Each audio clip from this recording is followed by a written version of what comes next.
Hello everyone. तो भाई हम आ गए हैं आपके सामने आपकी चहेता मन पसंदीदा सीरीज लेकर, जो है इंपॉर्टेंट क्वेश्चन की। और इसमें हम कर रहे हैं अब नया चैप्टर स्टार्ट, जो है आपका मोशन इन अ प्लेन। तो भाई मोशन इन अ प्लेन हम लोग स्टार्ट करेंगे यहां से, और इसके हम देखेंगे इंपॉर्टेंट क्वेश्चन, जो कि आज हम करने वाले हैं वेक्टर के बेसिक कंसेप्ट के। तो भाई ये सीरीज में हम लोगों ने ट्राई किया है कि जो भी आपके इंपॉर्टेंट क्वेश्चन हैं, आपके स्कूल के टेस्ट में, एग्जाम में जो भी क्वेश्चन आ सकते हैं, सारी बुकों से, सारे स्टडी मटेरियल से छान छान के वो क्वेश्चन आपके सामने ला रहे हैं और उन्हें सॉल्व कर रहे हैं। तो अगर आप ये सीरीज देखेंगे तो यार एक चैप्टर करने में मुझे लगता है हार्डली जो है आपको, अगर आप थोड़ा स्पीड में देखें 1.5x वगैरह में, तो 3 से 4 घंटे में पूरा जो है खत्म हो सकता है चैप्टर। तो इसी को ध्यान में रखते हुए ये पूरी सीरीज बनाई जा रही है, ताकि आप जो है इंपॉर्टेंट क्वेश्चन कर पाए और अपने स्कूल में अच्छे मार्क्स ला पाए। हालांकि सीरीज बनाने में काफी मेहनत लगती है, क्वेश्चन को सिलेक्ट करना, फिर उसको टाइप करना, उसको फिर चेक करना, फिर उसको अरेंज करना, फिर उसकी वीडियो बनाना, फिर उसको एडिट करना, फिर उसको अपलोड करना, काफी सारे चीज लगती है। लेकिन भाई क्योंकि आप लोग कई बच्चे हमें रिक्वेस्ट कर रहे थे, सर 11th में बड़ी प्रॉब्लम आ रही है हमारे सामने, तो यार हमने ट्राई किया कि उनकी प्रॉब्लम को सॉल्व कर पाए जो भी हमसे बन पड़ा। तो हमने ट्राई किया कि ये इंपॉर्टेंट क्वेश्चन की जो सीरीज है आपके सामने लाई जाए। तो भाई आप लोग कमेंट में लिखिएगा कि ये सीरीज आपको पसंद आई या नहीं आई, और इसमें हम क्या और आपके साथ आपके सामने ला सकते हैं। ठीक है, तो चलिए आज हम डिस्कस करने वाले हैं। हालांकि बच्चों का बहुत प्यार मिल रहा है सीरीज में, देख रहा हूं मैं काफी बच्चे जो इसको लाइक कर रहे हैं, तो आप भी अपने कमेंट लिखिएगा। तो आज हम डिस्कस करने वाले हैं motion in a plane. Motion in a plane basically 3 part में डिवाइड है ये पूरा चैप्टर। एक पार्ट आपका वेक्टर वाला है, दूसरा पार्ट आपका प्रोजेक्टाइल वाला है, और तीसरा पार्ट आपका सर्कुलर मोशन वाला है। तो अभी हम वेक्टर वाले पार्ट से स्टार्ट करने जा रहे हैं ये चैप्टर को। ठीक है, तो वेक्टर जो है, इसमें हम आज बेसिक क्वेश्चन करेंगे कि वेक्टर क्या होते हैं, उनकी बेसिक बेसिक चीजें क्या होती हैं, वो हम इस वीडियो में आज कवर करेंगे। तो जिन्होंने बिल्कुल नहीं पढ़ा है वेक्टर, बिल्कुल स्टार्ट कर रहे हैं, उनके लिए बहुत ही यूजफुल होने वाला है। ठीक है, चलिए तो स्टार्ट करते हैं। आपको पता होगा वेक्टर होते क्या है। वैसे वेक्टर जो होते हैं वो क्वांटिटीज होती है जिनमें मैग्नीट्यूड भी होता है और जिनमें डायरेक्शन भी होती है। मैग्नीट्यूड होता है और डायरेक्शन होती है, उसके अलावा एक और थर्ड प्रॉपर्टी भी होनी चाहिए वेक्टर होने के लिए। क्या होती है आप लोग कमेंट में लिखेंगे, हम लोग आगे जब क्वेश्चन करेंगे तो वहां जरूरत पड़ेगी तो डिस्कस करेंगे। ठीक है, तो मैग्नीट्यूड और डायरेक्शन जिसमें होती है, जैसे मान लो वेलोसिटी है, उसकी एक डायरेक्शन होती है कि वेलोसिटी मेरी 10 मीटर पर सेकंड टुवर्ड नॉर्थ है, तो उसको हम बोलते हैं वेक्टर। लेकिन जहां डायरेक्शन नहीं होती है उसको हम बोलते हैं स्केलर। जैसे मान लो मेरा मास है, तो mass is 40 KG, 50 KG, 60 KG, तो उसमें कोई डायरेक्शन नहीं है, 60 केजी का मास है बस, है ना। या मेरा वॉल्यूम है, तो वॉल्यूम इतने मीटर स्क्वायर क्यूब है, या एरिया मेरा इतना मीटर स्क्वायर। तो ये सब जो है स्केलर क्वांटिटी है, ये सब क्या है, स्केलर क्वांटिटी है। तो हमें जो है स्केलर और वेक्टर पता होने चाहिए पहले तो। ठीक है, तो अभी डिस्कस करते हैं यहाँ पे। तो यहाँ पे लिखा है कि state each of the following physical quantity if it is a scalar और अ वेक्टर। हमें बताना है सारी फिजिकल क्वांटिटी दी हुई है आपके सामने, वॉल्यूम, मास, स्पीड, ये इनमें से कौन सी जो है स्केलर क्वांटिटी है और कौन सी वेक्टर क्वांटिटी है। ठीक है, तो यहाँ पे बताएंगे वॉल्यूम क्या है, तो बताते जाएंगे फटाफट। वॉल्यूम क्या है, वॉल्यूम, तो वॉल्यूम इज अ, बोलो भाई, ओहो काला पेन, काले बोर्ड पे काला पेन नहीं चलेगा। तो वॉल्यूम क्या है, तो वॉल्यूम इज अभी डिस्कस करते हैं हम लोग। वॉल्यूम जो है एक स्केलर क्वांटिटी है, स्केलर है। ठीक है, फटाफट यहीं पे कर लेते हैं, वॉल्यूम स्केलर है। मास क्या है, मास भी अभी डिस्कस किया मैंने, आपको बता दिया। मास जो है वैल्यू होती है, केवल उसकी कोई डायरेक्शन नहीं होती है। ठीक है, तो ये स्केलर है। वेक्टर यहाँ पे जो है वेट की बात नहीं कर रहा, अगर वेट होता तो वेक्टर होता, क्योंकि वेट क्या होता है, एम जी होता है, और जी की डायरेक्शन नीचे की तरफ होती है, तो उसकी डायरेक्शन होती है वेट की, वो वेक्टर है। ठीक है, लेकिन यहाँ मास बोल रहे हैं। अच्छा, स्पीड क्या है, स्पीड और वेलोसिटी आपने पढ़ा होगा। तो स्पीड में क्या होता है, केवल मैग्नीट्यूड होता है, 10 मीटर पर सेकंड, डायरेक्शन नहीं होती। ठीक है, तो ये क्या हो जाएगा, स्केलर। अगर ये वेलोसिटी होती तो वेक्टर होता। एक्सेलरेशन क्या है, एक्सेलरेशन हमारा क्या होता है, एक्सेलरेशन आप लोगों को पता होगा। एक्सेलरेशन जो हम निकालते हैं, rate of change of velocity निकालते हैं। तो वेलोसिटी बाय टाइम करते हैं, वेलोसिटी वेक्टर क्वांटिटी है, उसको टाइम से डिवाइड करेंगे तो वेक्टर क्वांटिटी आएगी। तो एक्सेलरेशन की कोई डायरेक्शन होती है, आपने पढ़ा होगा ना, centripetal acceleration toward the centre होता है, अगर आपने थोड़ा चैप्टर पढ़ा होगा। तो जो भी एक्सेलरेशन होती है डायरेक्शन होती है, कोई बॉडी गिर रही है तो उसका एक्सेलरेशन नीचे की तरफ है, ऐसे हम बोलते हैं। तो जिधर को फोर्स लगाते हैं उधर को एक्सेलरेशन होता है, यानी कि उसकी क्या होती है, डायरेक्शन। तो इसकी भी क्या होगी, डायरेक्शन, तो ये हो जाएगा वेक्टर क्वांटिटी। अब आते हैं डेंसिटी। डेंसिटी होती है मास पर यूनिट वॉल्यूम। तो मास भी आपका जो है स्केलर क्वांटिटी है, वॉल्यूम भी आपका स्केलर क्वांटिटी, उनको डिवाइड करेंगे स्केलर से स्केलर को, तो क्या बन जाएगा, स्केलर क्वांटिटी ही आएगी। ठीक है, जब भी हम स्केलर को डिवाइड करेंगे दो को या मल्टीप्लाई करेंगे तो स्केलर क्वांटिटी ही आएगी, ठीक है।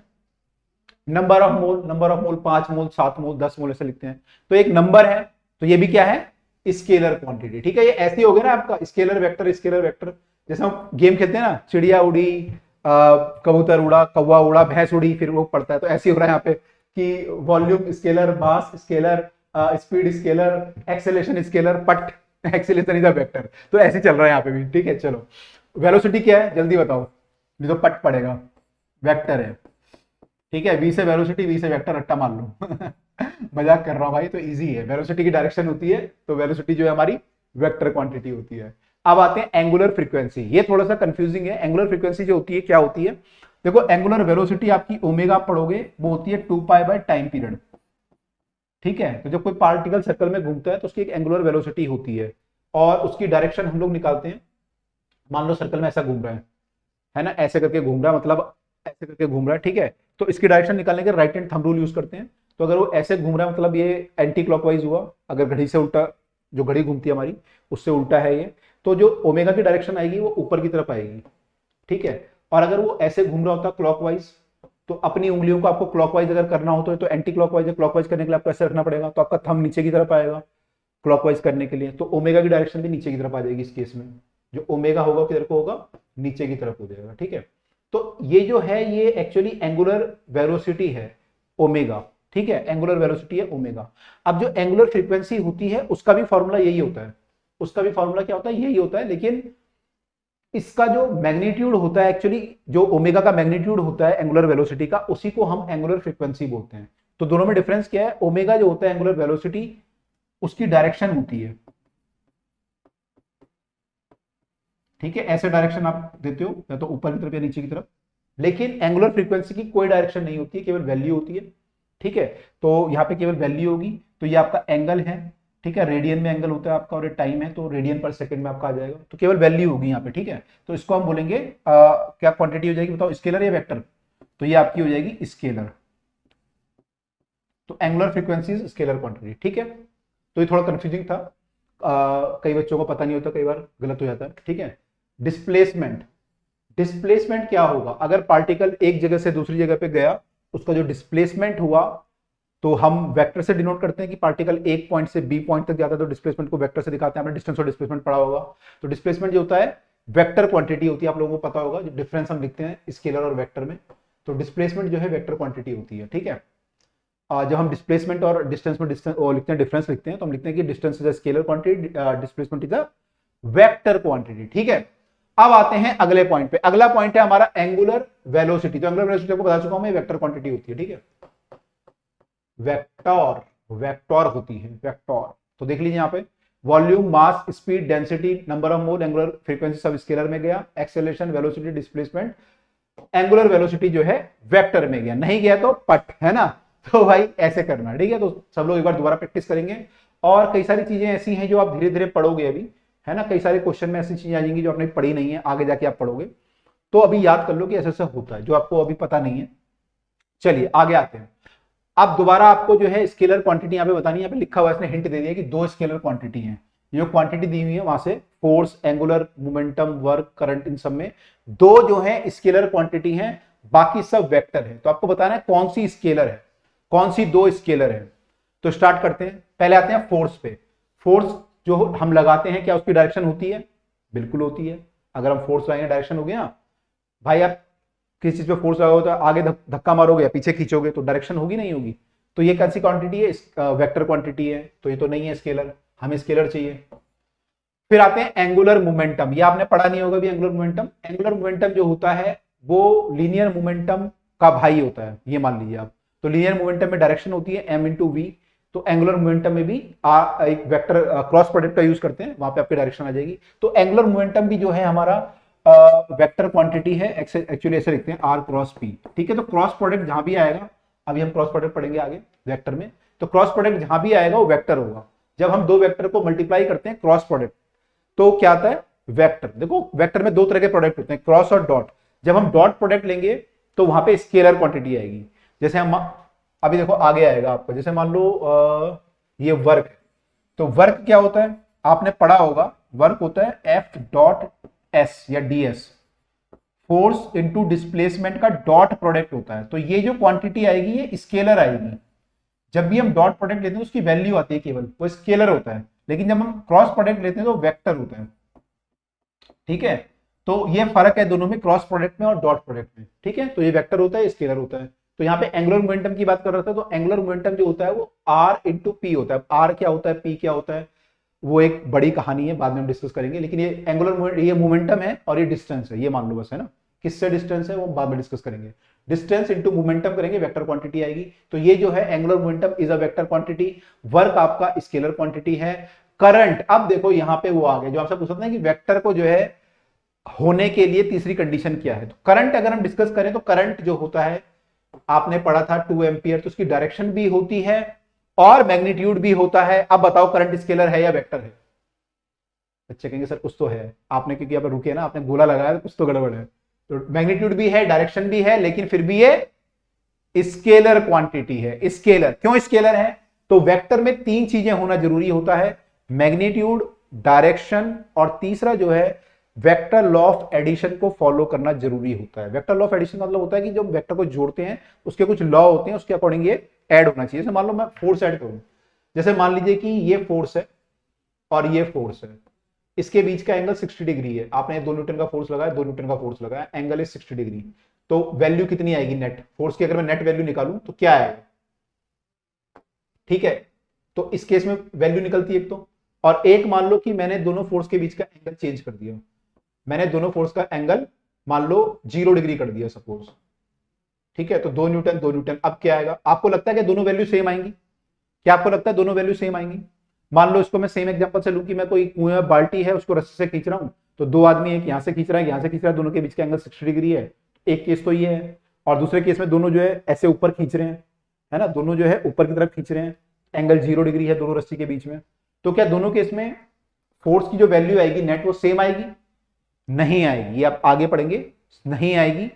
तो इस केस में जो है फोर्स की वैल्यू डिफरेंट हो जाती है, एंगल के साथ चेंज हो जाती है। उसके लिए कुछ लॉ है निकालने के लिए, वो हम पढ़ेंगे। लेकिन अगर मैं करंट की बात करूं, मान लो करंट आ रहा है यहाँ पे 2 एम्पियर और यहाँ पे 2 एम्पियर, और मैं यहाँ पे एंगल बना दूं कुछ 60 डिग्री है, 70 डिग्री, 80 डिग्री, और मैं आपसे पूछूं कि आगे कितना करंट जाएगा, नेट करंट कितना है, तो आप क्या बोलोगे? 4 एम्पियर। अब मान लो मैं एंगल चेंज कर दूं, मैं बोलूं यहाँ पे एंगल 50 डिग्री है, अब कितना करंट जा रहा है? उतना ही जाएगा, 4 एम्पियर। आपने 10th क्लास में सब कुछ किया है, जब आप सर्किट बनाते थे 10th क्लास में, तो आप बोलते थे सर कि एंगल कितना है इनके बीच का, आप तो सीधा बोलते थे कि यहाँ से करंट आया, यहाँ से करंट आया, तो उतना चला गया। तो यहाँ पे जो करंट है एक्चुअली ये जो है वेक्टर की तरह ऐड नहीं हो रहा। ये कैसा ऐड हो रहा है? It is adding like a scalar quantity, 2 और 2 4 ही आ रहा है, एंगल पे डिपेंड नहीं कर रहा। तो करंट जो है हमारी जो है कैसी क्वांटिटी हो गई? Scalar quantity. तो ये भी स्केलर हो गया, वर्क भी और करंट भी आपका स्केलर। ये स्केलर क्यों है? क्योंकि डॉट प्रोडक्ट है। करंट क्यों है? क्योंकि वेक्टर लॉ ऑफ एडिशन को फॉलो नहीं कर रहा। तो वेक्टर होने के लिए 3 चीजें जरूरी हैं, है ना। पहला, मैग्नीट्यूड होना चाहिए, मैग्नीट्यूड 0 भी हो सकता है, मैग्नीट्यूड होना चाहिए। डायरेक्शन, तीसरा जो है वेक्टर लॉ ऑफ एडिशन को फॉलो करना चाहिए। 3 चीजें जरूरी हैं, तभी हम बोलेंगे क्वांटिटी हमारी वेक्टर क्वांटिटी है। ठीक है, आगे देखते हैं। वैसे दो तो हमारे आंसर तो आएगी स्केलर क्वांटिटी। वेक्टर देखें तो लीनियर मोमेंटम, ये लीनियर मोमेंटम है ये वाला। तो लीनियर मोमेंटम जो होता है P जो होता है हमारा m इंटू वेलोसिटी होता है, मास इंटू वेलोसिटी। तो velocity is a vector quantity, तो उसको अगर मल्टीप्लाई करोगे आप तो m से, तो भी वेक्टर ही आएगा। अगर हम वेक्टर को स्केलर से मल्टीप्लाई करते हैं तो हमारा वेक्टर ही आता है। ठीक है, मान लो हमारा कोई वेक्टर है 5 टुवर्ड द नॉर्थ, और आपने उसको 2 से मल्टीप्लाई किया तो 10 टुवर्ड द नॉर्थ हो जाएगा, तो वेक्टर ही रहेगा ना वो। तो वेक्टर को स्केलर से मल्टीप्लाई करेंगे तो वेक्टर आएगा। तो लीनियर मोमेंटम हमारा वेक्टर क्वांटिटी है। इलेक्ट्रिक फील्ड, इलेक्ट्रिक फील्ड जो है आप 12th क्लास में पढ़ेंगे, आपने थोड़ा बहुत आइडिया आपको अगर होगा, तो इलेक्ट्रिक फील्ड की एक डायरेक्शन होती है। ठीक है, तो वो भी जो है एक वेक्टर क्वांटिटी होती है। एवरेज वेलोसिटी, वेलोसिटी का एवरेज हम निकालते हैं टोटल डिस्प्लेसमेंट बाय टाइम, आप लोगों ने पढ़ा होगा, पिछले चैप्टर में हमने पढ़ाया था, वीडियो में दिखाया था। टोटल डिस्प्लेसमेंट बाय टाइम है, डिस्प्लेसमेंट वेक्टर क्वांटिटी है, तो ये भी जो क्या आ जाएगा? वेक्टर आएगा। मैग्नेटिक मूवमेंट 12th क्लास में जाके पढ़ोगे, तो मैग्नेटिक मूवमेंट जो है वो भी वेक्टर क्वांटिटी है। रिएक्शन एज पर न्यूटन थर्ड लॉ, न्यूटन का थर्ड लॉ क्या बोलता है? For every action there is an equal and opposite reaction. तो रिएक्शन क्या हुआ? Reaction is a kind of force, action is a force, reaction is a force. तो जो force है वो क्या है? स्केलर या वेक्टर? अभी हमने देखा था force is a vector quantity, तो भाई ये जो है ये वेक्टर क्वांटिटी, तो ये भी वेक्टर है, हमें तो स्केलर चाहिए था। रिलेटिव वेलोसिटी, रिलेटिव वेलोसिटी जब निकालते हैं तो दो वेलोसिटी को माइनस करना पड़ता है, हमने पिछले चैप्टर में देखा था। तो वेलोसिटी को जब माइनस करते हैं तो वो भी क्या आएगा, वेलोसिटी माइनस वेलोसिटी करेंगे तो वेक्टर ही आएगा, वेक्टर से वेक्टर को माइनस करेंगे तो वेक्टर आएगा, वेक्टर से वेक्टर को ऐड करेंगे तो वेक्टर आएगा। ठीक है, तो वेक्टर से वेक्टर माइनस करेंगे तो वेक्टर आता है, ये भी एक कंसेप्ट है। वेक्टर से वेक्टर को ऐड करेंगे तो वेक्टर आता है, वेक्टर को वेक्टर से मल्टीप्लाई करेंगे तो दोनों आ सकता है, जैसे यहाँ पे मल्टीप्लाई हमने किया तो स्केलर भी आ सकता है और वेक्टर भी आ सकता है, डिपेंडिंग ऑन आपने मल्टीप्लाई कैसे किया, डॉट प्रोडक्ट या क्रॉस प्रोडक्ट। ठीक है, और अगर डिवाइड करेंगे तो क्या होगा, तो डिवाइड जो है वेक्टर में डिफाइंड नहीं है, वेक्टर को वेक्टर से डिवाइड नहीं कर सकते हैं, वेक्टर को स्केलर से डिवाइड कर सकते हैं। ठीक है, चलिए आगे मूव करते हैं। कई सारी काम की चीजें यहां पे डिस्कस हो गई हैं, तो आई होप आपको क्लियर हुआ होगा। Work and current are the scalar quantity in the given list, तो हमने निकाल लिया था। अब आते हैं अगले क्वेश्चन पे। अगला क्वेश्चन क्या बोल रहा है, pick out the only vector quantity in the list. अब क्या कह रहा है, केवल एक क्वांटिटी यहाँ पे वेक्टर है, वो आपको निकाल के किनारा कर देनी है ना, कि तू किनारा हो जाए बस। तो कौन सी क्वांटिटी है यहाँ पे, temperature, pressure, impulse, time, power, path length, energy, gravitation potential, coefficient of friction, charge, कौन कौन सी जो है वेक्टर क्वांटिटी है। तो पहले स्केलर देख लेते हैं, कौन सी यहाँ पे स्केलर है। टेम्परेचर स्केलर है, तो टेम्परेचर तो हो नहीं सकता, टेम्परेचर की वैल्यू होती है ना, कोई डायरेक्शन तो होती नहीं टेम्परेचर की, तो it is a scalar quantity, तो ये तो वेक्टर है नहीं। प्रेशर, प्रेशर क्या होता है, प्रेशर, अब प्रेशर जो है फोर्स पर यूनिट एरिया होता है प्रेशर, तो आपको पता होगा। अब बच्चे बोलते हैं कि प्रेशर की डायरेक्शन होती है, वो लगता है कहीं पे दीवार पे लगता है या बॉटम पे लगता है, तो उसकी डायरेक्शन होती है। हाँ डायरेक्शन होती है, लेकिन आप आगे जाके पढ़ेंगे फ्लूइड मैकेनिक्स में कि जो प्रेशर होता है वो एक पर्टिकुलर डायरेक्शन में नहीं लगता, वो एक पर्टिकुलर डायरेक्शन में नहीं लगता। और वेक्टर होने के लिए मैंने आपको तीन चीजें बताई थी, एक चौथी चीज भी लिख लो, vector should have a magnitude, should have a unique direction, direction नहीं यूनिक डायरेक्शन होनी चाहिए, और वेक्टर लॉ ऑफ एडिशन को फॉलो करना चाहिए, तीन चीजें होनी चाहिए। तो वेक्टर जो होता है उसकी एक यूनिक मतलब फिक्स डायरेक्शन होनी चाहिए, लेकिन प्रेशर क्या होता है, उसकी डायरेक्शन चेंज हो जाती है। कैसे चेंज होती है, मान लो कि कोई पानी का कंटेनर है और इसमें पानी भरा हुआ है। अब मान लो मैं यहाँ पे एक प्लेट रख देता हूँ और आपसे बोलूँ कि इस प्लेट पे प्रेशर किधर को लग रहा है, तो आप बोलोगे इधर को लग रहा है। अब मान लो इसी प्लेट को मैं थोड़ा सा टिल्ट कर दूं, उसी जगह पे टिल्ट कर दिया, अब किधर को लगेगा इस पे फोर्स, तो इस पे फोर्स जो प्रेशर लगता है इधर को लगता है, अब इधर को लगने लगा। अगर मैं इसको और टिल्ट कर दूं तो प्रेशर इधर को लगने लगेगा। तो जो प्रेशर लग रहा है अपनी डायरेक्शन चेंज कर रहा है प्लेट के अकॉर्डिंग, प्लेट पे परपेंडिकुलर लगता है हमेशा प्रेशर, है ना, तो अपनी डायरेक्शन चेंज कर रहा है, तो इसकी यूनिक डायरेक्शन नहीं है, एक ही पॉइंट पे जो इसकी डायरेक्शन चेंज हो रही है बार बार इसी पॉइंट पे, तो हम बोलेंगे इट हैज ना नो यूनिक डायरेक्शन। तो ये भी क्या हो गया, स्केलर क्वांटिटी होगी, तो ये हट गया। इंपल्स को, इंपल्स, अब इसको देखेंगे, टाइम पहले देख लेते हैं, टाइम क्या है, स्केलर या वेक्टर। तो अब बोलेंगे कई बच्चे कहते हैं टाइम जो है सर एक डायरेक्शन होती है, तो भाई डायरेक्शन बोर्ड पे कैसे दिखाओगे, डायरेक्शन मतलब कि नॉर्थ साउथ कैसे दिखाओगे, ऐसा कोई डायरेक्शन है नहीं इसमें। इसमें केवल ये है कि ये भूतकाल और वर्तमान काल, भविष्य काल, पास्ट, प्रेजेंट, फ्यूचर, तो वैसी कोई डायरेक्शन तो नहीं है, तो हमारा टाइम भी क्या हो जाएगा, स्केलर क्वांटिटी हो जाएगा। ठीक है, थोड़ा यहाँ पे बच्चों को डाउट होता है तो ये जरूरी है आपको जानना। पावर, पावर हमारी जो होती है 5 वॉट, 10 वॉट, 50 वॉट, बल्ब की पावर हम बोलते हैं कि इतने वॉट का बल्ब है, उसकी कोई डायरेक्शन होती है क्या, कोई डायरेक्शन नहीं होती। तो पावर हमारी जो होती है वो भी वर्क डन बाय टाइम होती है, वर्क या एनर्जी बाय टाइम होती है, एनर्जी भी स्केलर है, टाइम भी स्केलर है, तो पावर भी स्केलर है। टोटल पाथ की लेंथ, पाथ की लेंथ अगर टोटल निकालें यानी कि डिस्टेंस ट्रेवल निकालें तो क्या क्वांटिटी हो जाएगी, स्केलर क्वांटिटी। एनर्जी क्या होगी, एनर्जी, एनर्जी इतने जूल की एनर्जी ग्लूकोन डी ने, मैंने ग्लूकोन डी पिया या कॉम्प्लान पिया, हॉर्लिक्स पिया, इतनी एनर्जी मुझे मिली, या रेड बुल पे ली तो इतनी एनर्जी मुझे मिली। तो भाई वो एनर्जी की डायरेक्शन होती है, कोई नहीं होती, डायरेक्शन तो आपके ऊपर है। अब एनर्जी पी के आप जो है काम करो या फिर लड़ाई लड़ो, वो आपके ऊपर है ना, लेकिन एनर्जी की कोई डायरेक्शन नहीं होती। एनर्जी में केवल वैल्यू होती है, इतने कैलोरी की, इतने जूल की वैल्यू होती है। ठीक है, स्केलर क्वांटिटी है। ग्रेविटेशनल पोटेंशियल, ये आप ग्रेविटेशन चैप्टर में पढ़ोगे, पोटेंशियल जो भी होते हैं वो स्केलर होते हैं, जो भी पोटेंशियल होते हैं, जैसे आपने पढ़ा था इलेक्ट्रिक पोटेंशियल, क्या पढ़ा था 10th क्लास में हमने पढ़ा होगा, work done per unit charge. Work जो है स्केलर क्वांटिटी है, अभी हमने देखा था एफ डॉट एस, तो वर्क स्केलर है, चार्ज भी स्केलर है, तो ये भी क्या आ जाएगा, स्केलर क्वांटिटी आ जाएगी, तो ये भी हटा देंगे हम लोग।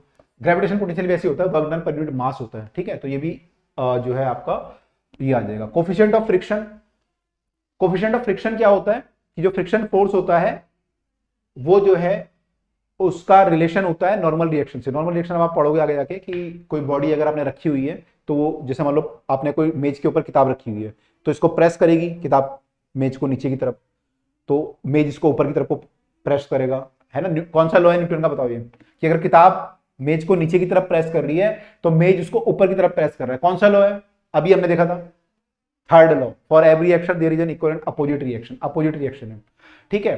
तो जो फोर्स, अब मान लो मैं उस किताब को धक्का मारूं, टेबल पे रखी हुई थी, इस पे ऐसे रिएक्शन लग रहा था, ये इसका वेट नीचे की तरफ था और इस पे जो रिएक्शन लग रहा है टेबल का वो ऊपर की तरफ है। इसको रिएक्शन को हम लोग आर से लिखते हैं या यूजुअली एन से लिखते हैं, नॉर्मल रिएक्शन बोलते हैं हम लोग एन से।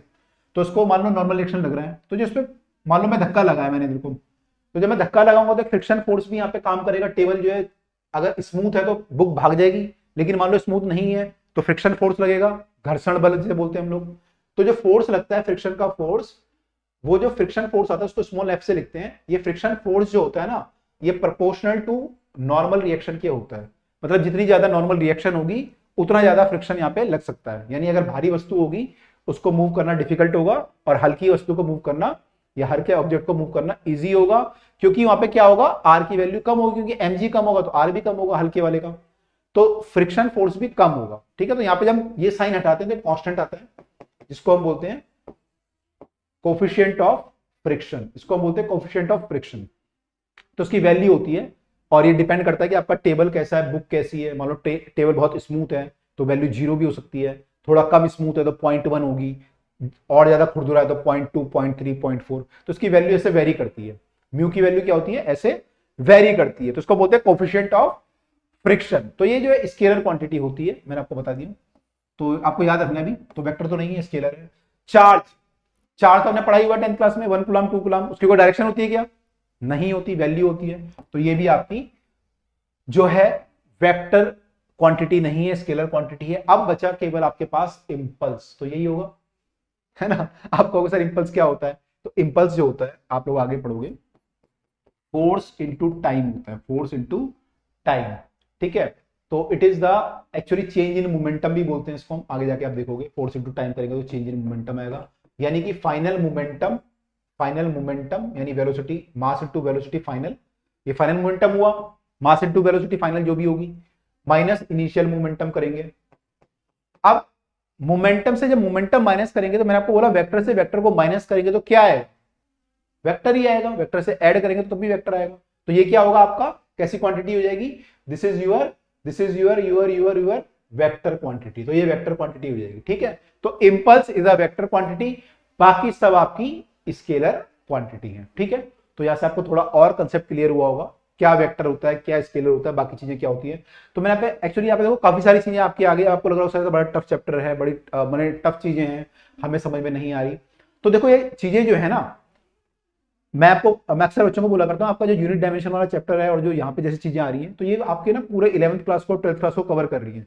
तो हो सकता है आपको अभी समझ में ना आए, धीरे धीरे जब आप आगे मूव करोगे तो काफी सारी चीजें आपको समझ में आ जाएंगी। जैसे मैं बोल रहा हूँ आपको ग्रेविटेशन में आप पढ़ोगे, आप वहां पढ़ोगे, यहाँ पढ़ोगे, तो आपको धीरे धीरे समझ में आने लगेंगी चीजें क्या क्या है। अभी बस याद कर लो कि ऐसे ऐसे होता है, जितना आपको याद हो रहा है उतना याद करो। ठीक है, इंपॉर्टेंट क्वेश्चन है क्योंकि छान छान के लाए आपके लिए, तो भाई याद करना जरूरी है, क्योंकि इनमें से ज्यादा चांस होते हैं स्कूल में क्वेश्चन के आने के। ठीक है, अगला क्वेश्चन हमारे सामने आ गया, state with the reason whether the following algebraic operation with the scalar and vector are meaningful.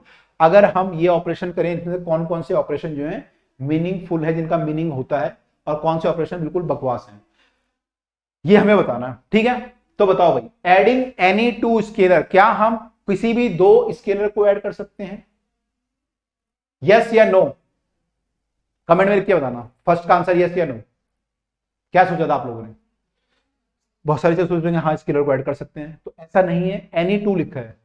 देखो हम मास से मास को ऐड कर सकते हैं, लेकिन मैं आपसे बोलूं कि मास एक स्केलर क्वांटिटी है, और मान लो मेरी टेम्परेचर, टेम्परेचर एक स्केलर क्वांटिटी है, मैं दोनों को ऐड करूं कि 50 किलो का मास और 40 डिग्री सेल्सियस, दोनों को ऐड कर सकते हैं, नहीं कर सकते। तो एनी टू स्केलर को नहीं कर सकते, वो स्केलर ऐड हो सकते हैं इनकी डायमेंशन सेम होती है, उन्हीं को ऐड कर सकते हैं। तो दो स्केलर को हम ऐड नहीं कर सकते, एनी टू नहीं कर सकते, मतलब कर सकते हैं लेकिन उनकी डायमेंशन सेम होगी तभी कर सकते हैं। तो एनी टू जो है ना वो गड़बड़ है। अगला देखो, adding a scalar to a vector in the of the same dimension, scalar और वेक्टर को ऐड करना है, चाहे डायमेंशन सेम है, कर सकते हैं क्या? नहीं कर सकते। वेलोसिटी और हम डिस्प्लेसमेंट और डिस्टेंस को ऐड करें, नहीं होगा। दो क्वांटिटी जो है या तो वेक्टर होंगी तभी ऐड होंगी, या स्केलर होंगी तभी ऐड होंगी, तो इनको हम ऐड भी नहीं कर सकते। Multiplying any two scalar, multiply किसी भी दो स्केलर को मल्टीप्लाई कर सकते हैं। किलोग्राम को टेम्परेचर से मल्टीप्लाई, यस या नो? यस कर सकते हैं भाई, नो नहीं होगा, यस होगा। आपने देखा होगा ना कई बार यूनिट आए थे कि किलोग्राम मीटर पर सेकंड ऐसे करके यूनिट आए थे, तो मल्टीप्लाई तो कर ही देते हैं ना, जबकि फॉर्मूले सारे होते हैं। आपने कोई फॉर्मूला अगर पढ़ा होगा m इंटू वी और ये और जो भी आपके फॉर्मूले आते हैं, तो भाई यहाँ पे हम कई बार स्केलर को मल्टीप्लाई नहीं करते, मास इंटू समथिंग मल्टीप्लाई करते हैं, टेम्परेचर भी मल्टीप्लाई हो जाता है, तो मल्टीप्लाई हो सकता है। ठीक है, मल्टीप्लाई किसी भी दो स्केलर की हो सकती है, किसी भी दो स्केलर की। एडिंग एनी टू वेक्टर, किन्हीं भी दो वेक्टर को ऐड करना, क्या हम किन्हीं भी दो वेक्टर को ऐड कर सकते हैं? किन्हीं भी दो वेक्टर को ऐड कर सकते हैं। एक मान लो वेलोसिटी है और एक हमारा मोमेंटम है, क्या दो वेक्टर को ऐड कर सकते हैं हम लोग? तो वेक्टर को हम लोग ऐड कर सकते हैं, लेकिन बस उनकी डायमेंशन अगर सेम हो तो हम ऐड कर सकते हैं, अदरवाइज हम उन्हें सबको नहीं कर सकते। मतलब तो हम दो वेक्टर को ऐड कर सकते हैं, लेकिन जो है डायमेंशन सेम होनी चाहिए। ठीक है, ओके। अगला क्या लिखा है यहाँ पे? तो यहाँ पे जो है एडिंग एनी टू वेक्टर, तो मैं तो इसको यस या नो दोनों हो सकता है। Adding a component of a vector to the same vector, क्या हम adding a component of a vector to the same vector, एक वेक्टर का कंपोनेंट निकाल के उसी में ऐड करें, क्या कर सकते हैं हम लोग? ये क्या ये कर सकते हैं हम लोग? नहीं, ये नहीं कर सकते हम लोग, है ना। कंपोनेंट निकालने का मतलब होता है कि एक वेक्टर है, उसका कंपोनेंट, मान लो ये कंपोनेंट आया, हमने ब्रेक इसको कंपोनेंट, हमने देखा कि फोर्स इधर को लग रहा है, तो इस साइड को कितना लग रहा है उसका, तो कंपोनेंट लेते हैं, अभी आगे देखेंगे हम लोग। तो कंपोनेंट जब हम लेते हैं, अब उसी वेक्टर में ऐड करोगे तो ये थोड़ा अजीब सा है, मतलब आप किसी और वेक्टर के साथ ऐड कर सकते हो उस कंपोनेंट को, लेकिन इसी वेक्टर के साथ ऐड नहीं कर सकते। तो आंसर क्या होगा हमारा? पहले वाले का आंसर है magnitude of a vector is always, ओहो ये कुछ और आ गया। तो यहाँ पे हमारा जो आंसर होगा, केवल हम इसको बोल सकते हैं, दोनों हमारे पॉसिबल है, लेकिन बाकी सब हमारे पॉसिबल नहीं है, केवल दो हमारे पॉसिबल है। ठीक है, चलिए आगे आ गया। ये बेसिक चल रहा है सारा, तो आपका वेक्टर का थोड़ा बेसिक क्लियर हो जाएगा इन सबसे, है ना। अगला देखो, अब ये बोल रहा है कौन सी स्टेटमेंट ट्रू है और कौन सी फॉल्स है, ये आपको बतानी है। कौन सी स्टेटमेंट ट्रू है, कौन सी ट्रू है, कौन सी फॉल्स है ना, फॉल्स कौन सी है। तो पहली स्टेटमेंट है हमारे सामने, magnitude of a vector is always a scalar. जब हम मैग्नीट्यूड निकालते हैं, यानी उसका वैल्यू निकालते हैं वेक्टर का, तो स्केलर आता है। सही या गलत? सही है भाई। जैसे मान लो वेलोसिटी आपकी आई, तो वेलोसिटी 10 मीटर पर सेकंड आई, मैं आपसे बोलूं मैग्नीट्यूड कितना है आपका वेलोसिटी का, तो आप बोलोगे 10 मीटर पर सेकंड है, तो एक नंबर है, वो क्या है? नंबर। तो वेक्टर का जब हम रिजल्टेंट मैग्नीट्यूड निकालते हैं तो क्या होता है? एक नंबर होता है। तो magnitude of a vector is always a scalar is correct, या ट्रू बोल सकते हैं आप। Each component of a vector is a scalar, जो वेक्टर का कंपोनेंट होता है वो स्केलर होता है। क्या? फोर्स का कंपोनेंट अगर मैं लूं किसी डायरेक्शन में, तो क्या आएगा? फोर्स आएगा। फोर्स का कंपोनेंट फोर्स आएगा एक पर्टिकुलर डायरेक्शन में, तो क्या होगा? जैसे मान लो मैं बोलूं कि मैं जो है यहां से चला और यहां पहुंचा, तो अब मैं बोलूं मेरा डिस्प्लेसमेंट ये है, अब मैं बोलूं मेरा डिस्प्लेसमेंट इस डायरेक्शन में कितना है, तो आप बोलोगे इतना है, और इस डायरेक्शन में कितना है? इतना है। तो मान लो ये ईस्ट है, ये नॉर्थ है, तो इसके कंपोनेंट मैंने ब्रेक कर दिया ईस्ट और नॉर्थ में, तो मेरा डिस्प्लेसमेंट ईस्ट में भी हुआ और नॉर्थ में भी हुआ। जब मैं यहां से यहां गया तो मैं ईस्ट में भी थोड़ा आगे आया और नॉर्थ में भी थोड़ा आगे गया। तो मेरे जो डिस्प्लेसमेंट है, दोनों जो कंपोनेंट हैं वो क्या है? स्केलर है या वेक्टर है? इनकी डायरेक्शन है या नहीं है? इनकी डायरेक्शन है। तो इनकी अगर डायरेक्शन है तो हम क्या बोलेंगे? ये जो है वेक्टर क्वांटिटी है, तो स्केलर क्वांटिटी तो नहीं है ये, तो ये गलत हो गई स्टेटमेंट आपकी। कंपोनेंट जो भी होता है वेक्टर का, वो क्या होता है? हमेशा वेक्टर ही होता है। अगला question, total path length is always equal to the magnitude of the displacement vector of a particle. Total path length जो होती है वो डिस्प्लेसमेंट वेक्टर के बराबर होती है हमेशा। अगर मान लो मैं यहां से चलना शुरू किया और ऐसे घूम घाम के यहां पहुंचा, है ना, जैसे आप ट्यूशन से घर पहुंचते हो घूमते घामते, ऐसे अगर मैं यहां पे पहुंचा, तो क्या मेरा डिस्प्लेसमेंट वेक्टर तो क्या होगा? इनिशियल पॉइंट फाइनल पॉइंट को मिलाएंगे, क्या ये दोनों बराबर होंगे? क्या ये बराबर होंगे? आपका घर का रास्ता 2 किलोमीटर, आप घूम के आए 5 किलोमीटर, क्या ये बराबर है? नहीं बराबर है। तो भाई पाथ लेंथ जो है हमेशा बराबर नहीं होती, बराबर तब होगी अगर आप स्ट्रेट लाइन में मूव करेंगे तभी बराबर होगी, अदरवाइज ये स्टेटमेंट फॉल्स है।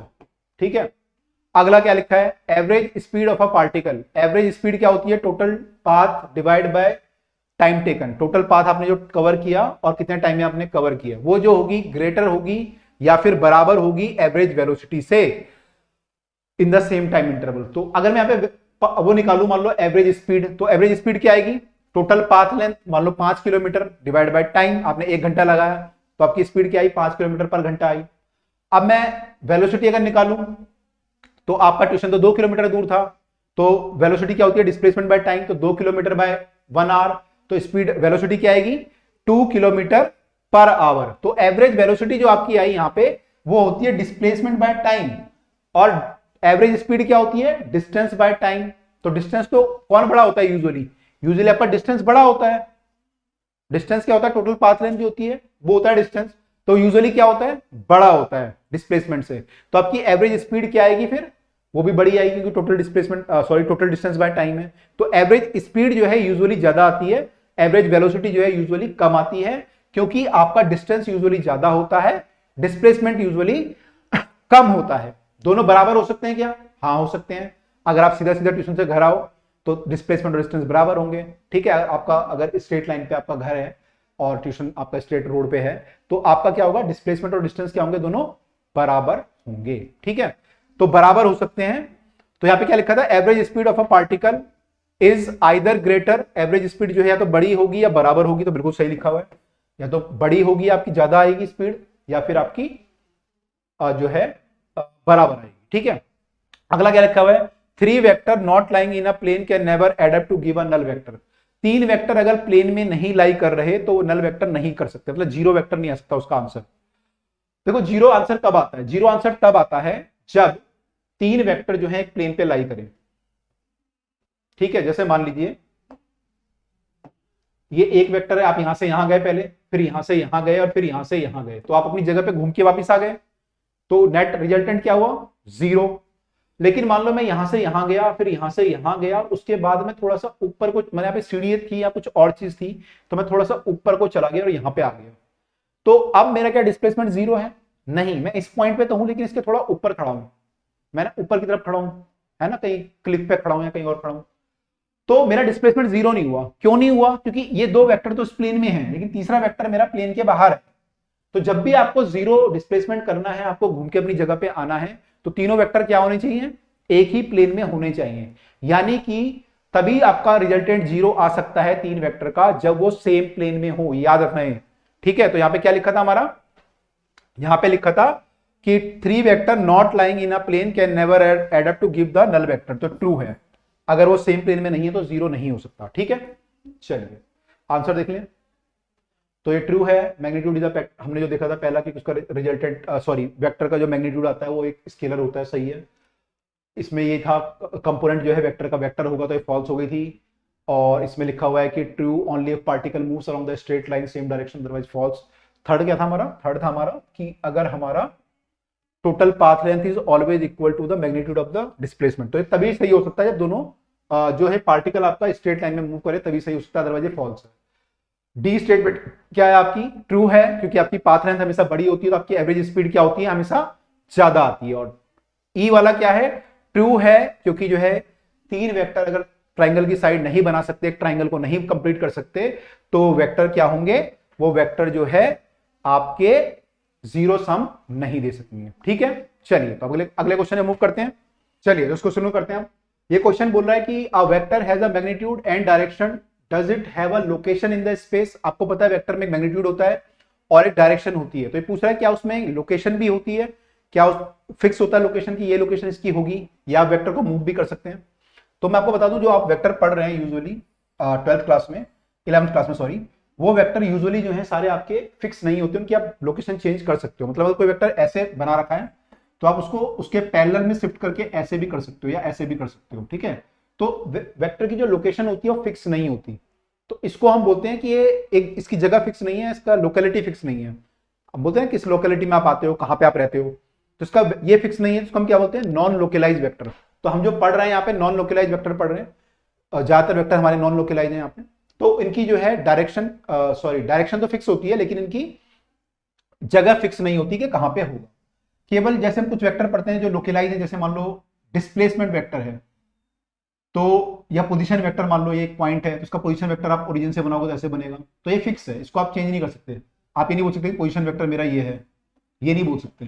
तो ये जो है नॉन लोकलाइज है, क्या बोलेंगे, नॉन लोकलाइज्ड, और इसको हम बोलेंगे लोकलाइज्ड। सॉरी उल्टा लिख दिया मैंने, ये नॉन लोकलाइज है और वो वाला आपका लोकलाइज, उसकी डायरेक्शन जगह फिक्स है। तो यूजुअली जो वेक्टर होते हैं, तो ये बोल रहा है कि does it have a location in the space, तो यूजुअली नहीं होती है, हम क्या बोलते हैं, नहीं होती है। हो भी सकती है, लेकिन यूजुअली हम लोग जो पढ़ते हैं वो नहीं होती है, ठीक है। तो लिखा हुआ है यहाँ पे, can it very with the time, कोई वेक्टर जो है टाइम के साथ वेरी कर सकता है। बताओ आंसर क्या होगा, यस या नो, जल्दी बताओ क्या आंसर होगा,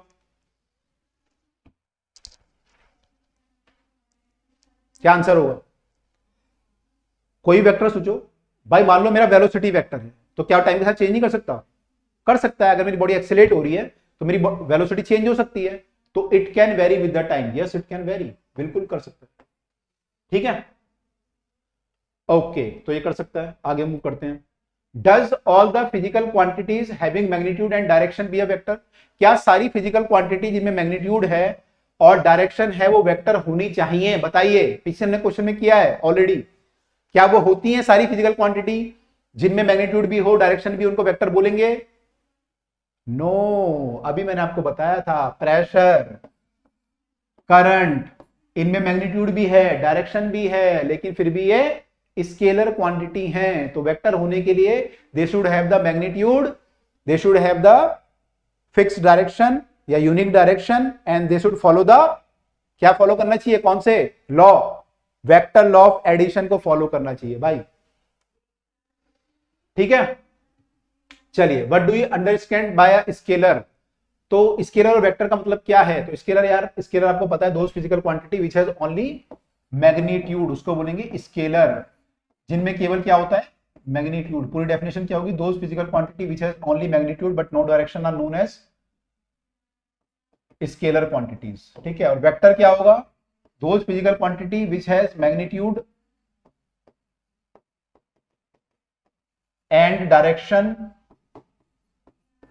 unique direction in fact, and follow vector law of addition, and follow vector law of addition are known as vector quantity।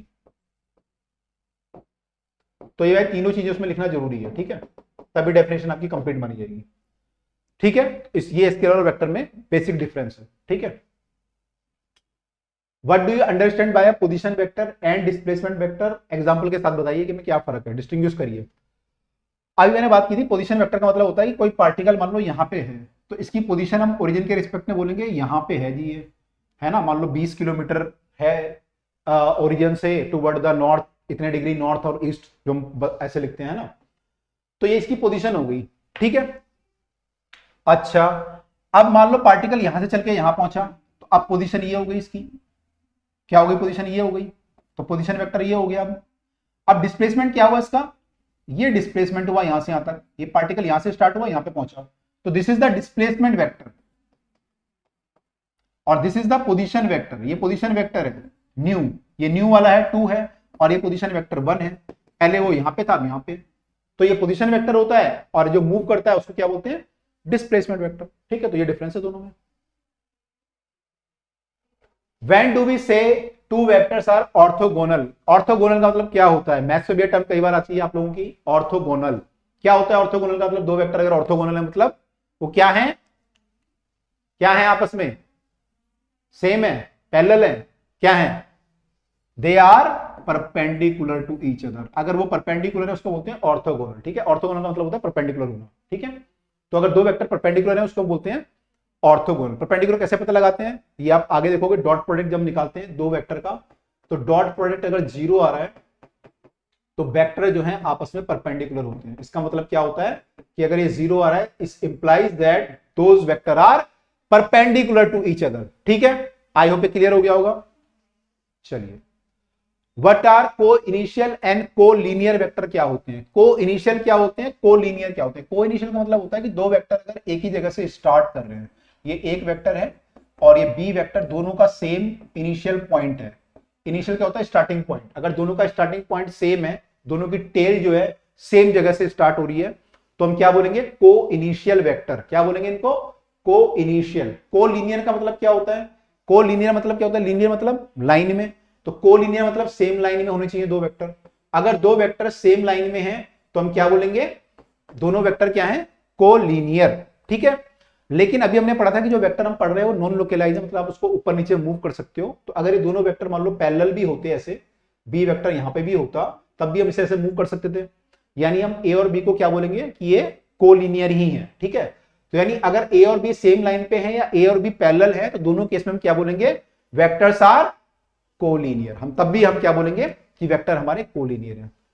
अंदर की चीजें हैं, डेप्थ की चीजें आपको बता रहे हैं। ठीक है, एक एक चीज बहुत इंपॉर्टेंट है, पॉइंट से नोट करते हुए चलो, बहुत काम आएंगे आप लोगों के। ठीक है, बड़ी मेहनत से हम लोग ढूंढ के लाते हैं आप लोगों के लिए। ठीक है, two vectors having the same initial point are called coinitial vector. Two vector which are acting along the same line और along the parallel line are called collinear।